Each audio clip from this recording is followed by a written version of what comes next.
Assalamualaikum warahmatullahi wabarakatuh. Sahabat-sahabatku, di tangan saya ada kitab Kifayatul Atqiya yang ditulis oleh Sayyid Bakri Ad-Dimyati, dan ada matanya yaitu Nazam Hidayatul Atqiya yang ditulis oleh Syekh Zainuddin Al-Malibari.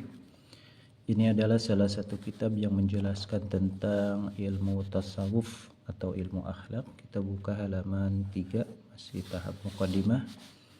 Izinkan saya untuk membacakannya. Bismillahirrahmanirrahim. Qala al-musannif rahimahullah wa nafa'ana bi'ulumih. Wa as'alullaha al-azima wa atawassalu bin nabiyyihil karim ay yuwaffiqani wa ahbabi limardatih. Wa as'alu, dan aku memohon Allah kepada Allah al-azima yang maha agung, wa atawassalu, dan aku bertawassul, artinya memohonkan perantara, binabiyhi dengan nabinya Allah al-karim yang mulia. Apa yang dimohonkan itu adalah ayyuwaffiqani, kepada memberikan taufik siapa Allah atau pertolongan siapa Allah ni kepadaku, wa ahbabi, dan orang-orang yang aku sayangi, limardatihi, untuk keridhaannya Allah. Dan mari kita memohon kepada Allah dan bertawassul kepada Kanjeng Nabi agar kita diberikan petunjuk untuk melakukan dan menggapai ridhonya Allah Subhanahu wa taala dengan apa yang kita miliki. Wa ayusbila, dan supaya menghamparkan siapa Allah alayya, atas diriku, wa alaihim, dan atas ahbabi, dhaila karamatihi, kepada ujung kemuliaan-kemuliaannya Allah, ya. Dhail itu artinya ujung sarung, ya, atau kain. Kemudian semoga Allah menghamparkan kemuliaannya kepada kita semua. Wa ayyanfa'a, dan semoga memberikan manfaat siapa Allah bihi, dengan kitab Kifayatul Atqiya, kama nafa'a, seperti telah memberikan manfaat siapa Allah bi aslihi, dengan asalnya kitab Kifayatul Atqiya, yakni Nazam Hidayatul Atqiya. Dan semoga Allah memberikan manfaat kepada kitab ini, memberikan keberkahan seperti halnya telah memberikan keberkahan kepada kitab asalnya atau matannya, yaitu Hidayatul Atqiya. Wa ayyaj'alahu, dan semoga menjadikan siapa Allahu kepada kitab Kifayatul Atqiya khalisan, kepada yang murni atau ikhlas, liwajhi, karena zatnya Allah al-karim yang maha mulia. Dan semoga karya ini adalah memang ikhlas karena Allah, wa mujiban, dan menjadi penyebab lil fauzi, untuk berbahagia ladaihi, di sisi Allah, bi jannatin na'im, dengan surga yang penuh kenikmatan. Dan permohonan berikutnya adalah semoga karya ini menjadikan penulisnya berbahagia di sisi Allah dengan mendapatkan surga yang penuh kenikmatan. Waha ana asyra'u fil maqsud. Waha, dan ingatlah, eling-eling ana, adapun aku, yaitu Sayyid Bakri Ad-Dimyati, asyra'u, yaitu aku memulai, fil maqsudi, di dalam maksudnya. Jadi yang dituju yaitu penulisan kitab Kifayatul Atqiya, mustamidan, halnya memohonkan pertolongan, min hadratil maliki, dari hadirat Allah yang maha merajai, al-ma'budi, yang disembah. Dan marilah kita mulai tujuan utama kita, yaitu kajian kitab Kifayatul Atqiya dengan matannya, yaitu Hidayatul Atqiya. Aqulu, berkata aku, qala, kepada lafaz qala. Qala, berkata siapa? An-Nazimu, nazim. Nazim di sini adalah Syekh Zainuddin Al-Malibari rahimahullahu taala, semoga merahmatihu, kepada nazim siapa? Allah taala, Allah taala. Taala maha tinggi siapa Allah. Wa nafa'ana, dan semoga memberikan manfaat siapa Allah na kepada kami, bihi, dengan nazim. Amin, ay istajib. Kita mulai dengan kalimat dari matan Hidayatul Atqiya. Bismillahirrahmanirrahim. Qala Nazim, ini maqulul qaulnya bismillahirrahmanirrahim kepada lafaz bismillahirrahmanirrahim. Jadi bismillahirrahmanirrahim yang di dalam kurung ini adalah termasuk matan ya. Sedangkan yang di luar kurung itu namanya syarah. I'lam rahimakallah annahu yanbaghi likulli syari'in fi fannin ay yatakallama 'ala al-basmalati bima yunasibul fanna al-masyru'a fihi. I'lam, ketahuilah oleh engkau wahai mukhatab ghairu muayyan, rahimaka semoga merahmati. Ini khobariyati lafzun insya'iyah maknanya. Secara lafaz memang khobariyah, tapi ini adalah bentuk doa atau insya'. Jadi maknanya adalah rahimaka semoga merahmati kepada engkau siapa Allah, Gusti Allah. Annahu kepada sesungguhnya kelakuannya itu yanbaghi sangat penting, maksudnya disunahkan, likulli syari'in oleh yanbaghi likulli syari'in bagi setiap orang yang akan mulai belajar fi fannin di dalam suatu mata pelajaran atau bidang ilmu. Apa itu yanbaghinya? Apa ayatakallama membahas atau berbicara siapa kullu syari' alal basmalati atas basmalah bima dengan kajian-kajian yunasibu yang selaras apa ma al-fanna kepada mata pelajaran al-masyru'a yang sedang dipelajari apa fihi al. Ini fi-nya zaidah ya, ha rujuknya kepada al, ini isim mausul. Sangat penting sekali bahwa sebelum kita memulai inti kajian suatu mata pelajaran, seyogianya kita berbicara dulu tentang basmalah sesuai dengan topik yang akan dipelajari berdasarkan fan tersebut atau pelajaran tersebut. Tujuannya apa? Wifaan, ini maf'ul li ajlih, wifaan karena untuk memenuhi atau menunaikan bihaqqil basmalati dengan haknya basmalah, wa bihaqqil fanil masyru'i fi dan haknya fan yang akan dipelajari apa fihi al.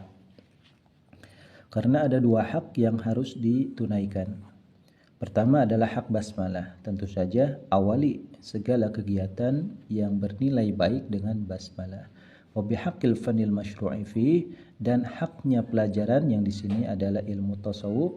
Ilmu tasawuf pun perlu diucapkan basmalah agar keberkahan basmalah ini kembali kepada ilmu tasawuf yang sedang kita pelajari. Selanjutnya wasyuru'u al-an fi fanni tasawuf. Wasyuru'u dan adapun perjalanan kita ya al-an pada saat ini yaitu fi fanni tasawufi dalam fan ilmu tasawuf. Artinya ilmu untuk mempelajari akhlak ya. Fayanbaghi maka seyogianya awalan dalam pertama-tama apa an-nubayyina kita menjelaskan haddahu kepada definisinya ilmu tasawuf atau haddam ya, ta'rifnya definisinya, wa maudu'ahu dan materinya ilmu tasawuf, wa baqiyatal mabadi dan sisanya mabadi ya, yang jumlahnya ada 10. Inna mabadi kulli fanin asyrah al-haddu wal maudu'u summa thamrah wa fadluhu wa nisbatun wal wadi'u wal ismul istimdadu hukmu syari'u. Thumma tulhiqa kemudian melanjutkan engkau dzalika kepada itu bahthul basmalah bitakalumi bahthul mabadi ya. Dzalika kepada itu bahthul mabadi asyara bitakalumi dengan membahas alal basmalati atas basmalah. Jadi nanti setelah kita membahas mabadi asyarah ilmu tasawuf, kita lanjutkan dengan kajian basmalah berdasarkan ilmu tasawuf. Fanaqulu maka kami berkata amma hadduhu kepada lafaz amma hadduhu. Amma hadduhu adapun definisinya ilmu tasawuf yaitu fahuwa maka adapun ilmu tasawuf yaitu ilmun suatu ilmu yu'rafu yang diketahui bihi dengan ilmu tersebut apa ahwalun nafsi keadaan-keadaan hati wa sifatuha dan sifat-sifatnya nafsu adzamimatu yang tercela wal hamidatu dan terpuji. Kita ulangi, definisi ilmu tasawuf adalah ilmun yu'rafu bihi ahwalun nafsi wa sifatuha adzamimah wal hamidah. Jadi ilmu tasawuf ini lebih ke arah ilmu jiwa ya. Akhlak. Ada sifat-sifat keadaannya, misalnya dalam keadaan marah, dalam keadaan cemberut, dalam keadaan bahagia, dalam keadaan sedih, khawatir, itu namanya ahwalun nafsi ya.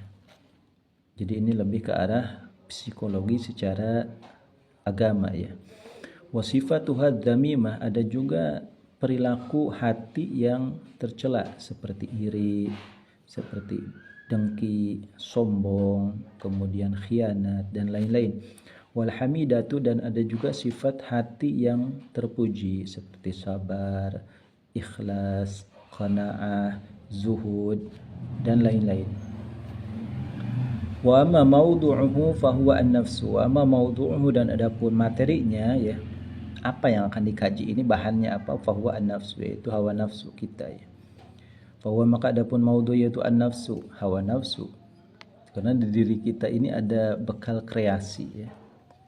Jadi dengan hawa nafsu itu kita bisa berkreasi, ada keinginan, ada cita-cita, ada ambisi, ada hasrat, tinggal kita mengelolanya. Min haitsu ma ya'ridu laha minal ahwal. Min haitsu ma, dari sisi atau dari jihad kondisi-kondisi ya'ridu yang mendatangi ilah apa ma laha bagi nafsu, bayanima minal ahwali daripada keadaan, wasifati dan sifat. Kita ulangi, materinya ilmu tasawuf itu adalah tentang hawa nafsu dari sisi ya'ridu laha minal ahwal, keadaan-keadaannya ya. Jadi hanya manusia ya yang memiliki akal dan hawa nafsu, dan hawa nafsu ini dipelajarinya lewat ilmu tasawuf. Kalau akal dipelajarinya lewat ilmu mantiq ya, tentang cara logika ya. Jadi minal ahwal, seperti tadi diceritakan, kadang kita ada sedih, kadang kita ada bahagia, kadang kita ada khawatir, kadang kita ada berharap, ada cemas ya. Itu namanya ahwal. Kemudian ada juga as-sifat, sifat-sifatnya, kadang kita merasa menerima ya kan, kita bisa ikhlas, kita bisa berontak, itu namanya sifat ya. Jadi ada zuhud, ada tawakal, ada wara', ada juga hasad, ada juga namimah, ada juga di situ khianat. Itu akan dikaji dalam bab-bab ilmu tasawuf. Kita lanjutkan. Wa amma thamaratuhu fahiya at-tawassulu bihi ila takhliyatil qalbi 'anil aghyar. Wa amma thamaratuhu, dan adapun faidahnya atau buahnya ilmu tasawuf yaitu fahiya, maka adapun thamrah yaitu at-tawassulu ya, artinya berusaha sampai, berusaha wusul bihi dengan ilmu tasawuf tersebut ila takhliyatil qalbi, kepada mengosongkan hati, anil aghyari, dari makhluk. Aghyar ini adalah masiwallah ya. Jadi ketika hati kita sudah memiliki bebas, tidak terikat dari pandangan makhluk, saat itu kita bisa merasa merdeka ya. Jadi sekalipun kita menjadi orang kaya, tapi tetap kita bisa mawas diri. Sekalipun kita menjadi orang alim, kita masih bisa mawas diri. Sekalipun kita sedang memangku jabatan, kita bisa mawas diri. Artinya takhliyatil qalbi. Jadi semua itu hanya alat untuk mencari keriduannya Allah ya. Kita punya popularitas, kita manfaatkan popularitas kita itu untuk menjaga agama Allah agar tetap tegak. Seperti itu namanya takhliyatil qalbi 'anil aghyar. Jadi sama sekali tasawuf itu tidak mengajarkan kita untuk hidup miskin, tidak mengajarkan kita untuk pasif, untuk hanya berharap meminta-minta dari manusia, tapi lebih ke arah hati kita ini tidak bersandar kepada aghyar. Kita lanjutkan, karena kita hidup di dunia ya, maka kita butuh dunia. Tapi ya itu tadi, bahwa dunia itu hanya sekedar alat. Wa tahliyatuhu, dan menghiasinya qalbi bi musyahadatil maliki, dengan musyahadah atau menyaksikan Allah yang maha merajai, al-Ghaffar yang maha pengampun. Kemudian dengan ketajaman hati tersebut, mata hati tersebut, kita bisa musyahadah. Jadi kita bisa musyahadatul af'al, kita bisa musyahadatul sifat ya. Dan di sini adalah kasyaf ya. Jadi kita bisa melihat bagaimana sifat kudrat dan iradatnya Allah, kuasanya Allah, kehendaknya Allah menggerakkan manusia ya. Jadi seandainya kita bisa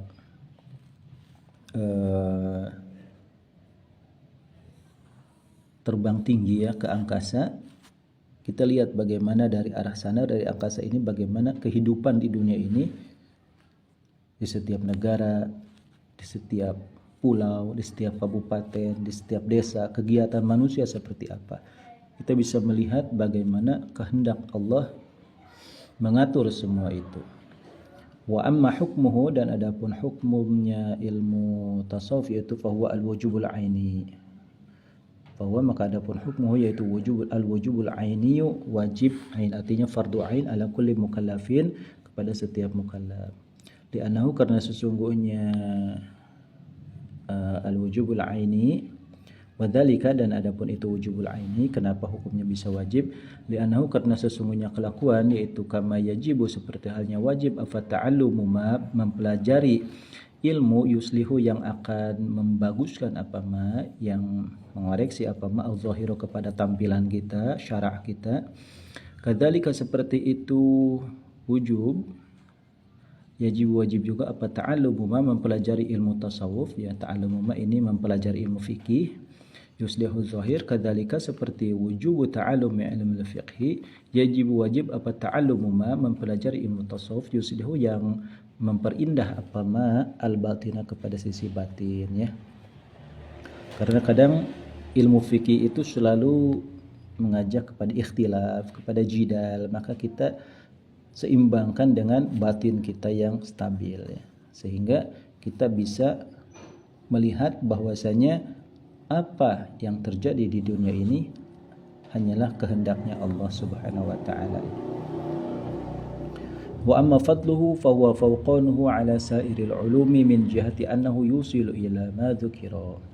Wa amma fadluhu, dan adapun keutamaan ilmu tasawuf yaitu fahuwa, maka adapun fadluhu yaitu fawqanuhu, mengunggulinya ilmu tasawuf, ala sairil ulumi, atas seluruh ilmu, min jihati annahu, dari sisi sesungguhnya ilmu tasawuf yaitu yusilu, bisa menyampaikan apa ilmu tasawuf, bisa wusul ilama, kepada itu thamrah ya, thamrah al-madhkurah, tawassul bihi ila taqliyatil qalbi minal aghyar wa tahliyatuhu bi musyahadatil malikil ghaffar. Itu madzukira maksudnya, ilama kepada thamrah dzukira yang telah diceritakan apa ma.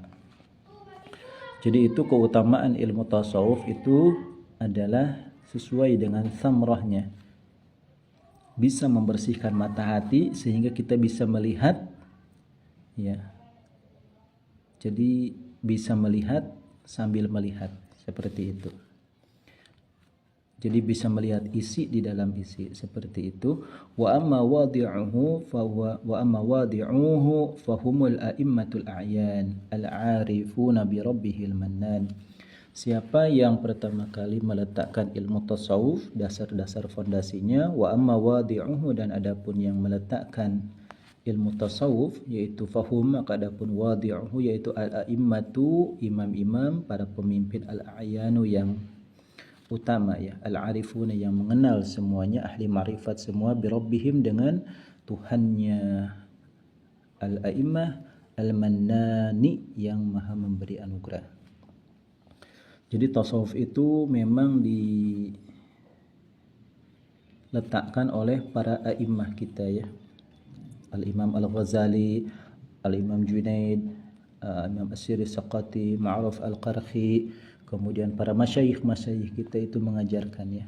Kemudian Sayyidina Syekh Abdul Qadir Al-Jilani rahimahullah ya, qaddasallahu sirrahul aziz. Wa amma istimdaduhu fahuwa min kalamillah wa kalami rasulih sayyidi waladi Adnan.